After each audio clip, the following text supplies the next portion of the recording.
Hello, you're watching ERi-TV News. My name is Bersa Betakhle, and these are the headlines for today.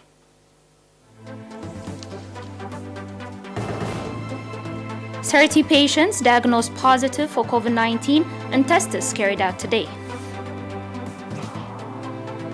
A call was made for reinforced participation in development programs.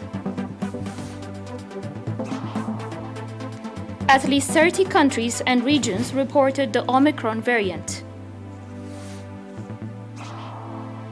10 oil workers killed in Daesh ambush on buses.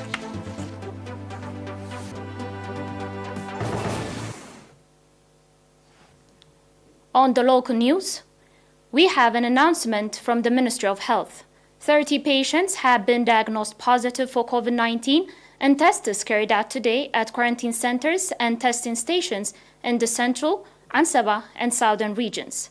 Out of this, 12 patients are from testing stations in Asmara Central Region, 11 patients are from quarantine center in Karen 6, testing stations in Al-Abar 3, Hagaz 2, Ansaba Region. 7 patients are from testing stations in Mendefera 4, Ad-Ayih 1, San'afa 1, and Halhale 1, southern region. On the other hand, 47 patients who have been receiving medical treatment in hospitals in the southern 30 and central 70 regions have recovered fully and have been discharged from these facilities. Sadly, 80-year-old patient from central region has passed away due to the pandemic. The total number of recovered patients has accordingly increased to 7,190, while the number of deaths has risen to 61.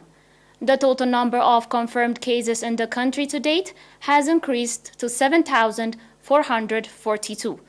Ministry of Health, Asmara, December 3, 2021.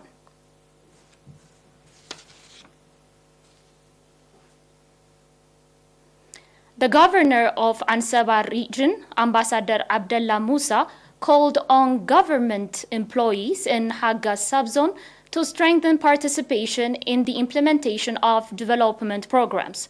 Ambassador Abdullah made the call at a meeting he conducted with representatives of the public and government employees in the subzone. Indicating that Hagaz subzone is rich for cultural activities, Ambassador Abdullah called for reinforced water and soil conservation activities with a view to boost agricultural production. Ambassador Abdullah also called on the public to support families of martyrs and disadvantaged citizens.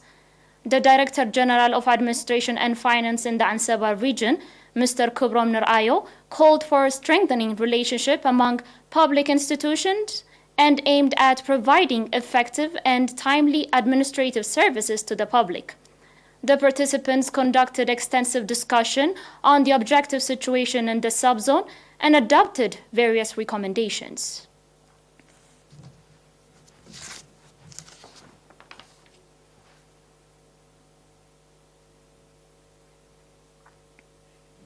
The dams in Ad-Hizbai, Genyait, and Kebt, on top of ensuring water supply to the public and livestock, are significantly contributing in vegetables and fruits farming. Indicating that the dams have accumulated sufficient water, the farmers said that they have been able to produce abundant vegetables and fruits and are playing due part in stabilizing the markets in the subzone and beyond. The farmers said that shortage of fertilizers, pesticides, and transportation are among the shortcomings they're facing and called for cooperation of concerned institutions to address the shortcomings.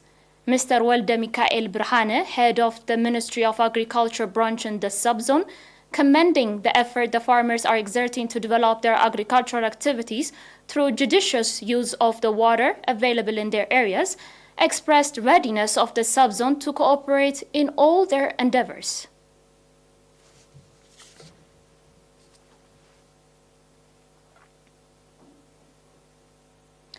And now we'll be back with international news after the short break.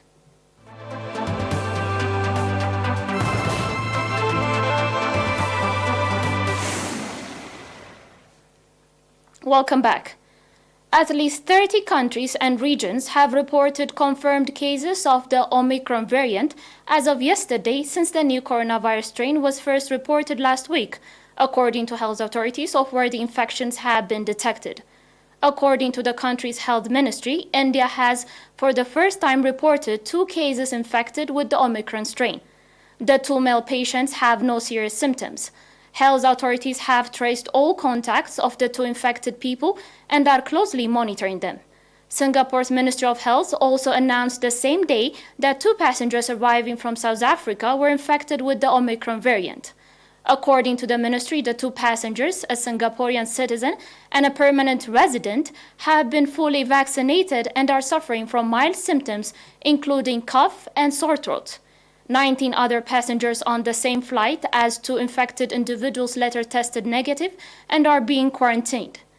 In Africa, Zimbabwe's Vice President and Health Minister confirmed on Thursday that cases of Omicron had been reported in the country, but did not disclose the exact number.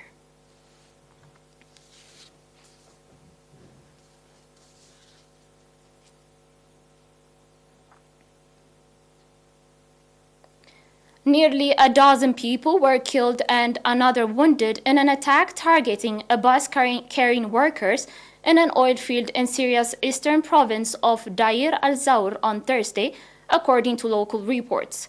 Syria's official news agency Sana called it a terrorist attack and said the victims were workers of Al-Kahrata oil field located 20 kilometers southwest of the provincial capital. Quoting a reporter stationed in Deir al-Zawr, the Syrian news agency said a Daesh terrorist group staged an ambush on 2 buses carrying the oil workers while they were returning from work. Daesh Takfiri terrorists have been active in the oil-rich region of Syria, notwithstanding the heavy deployment of US-led coalition forces claiming to fight the extremists. The terrorists have, with the connivance of foreign troops, managed to regain foothold in the region after being defeated by the Syrian army in 2019. They have carried out several attacks in the province, attacking government forces from hideouts in the expansive Syrian desert that stretches all the way from the Damascus outskirts to the Iraqi border.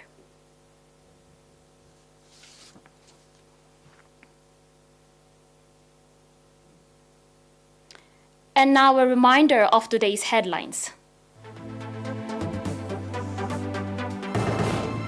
30 patients diagnosed positive for COVID-19 and tests carried out today.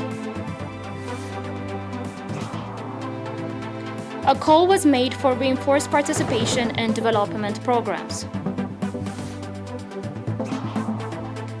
At least 30 countries and regions reported the Omicron variant. 10 oil workers killed in Daesh ambush on buses.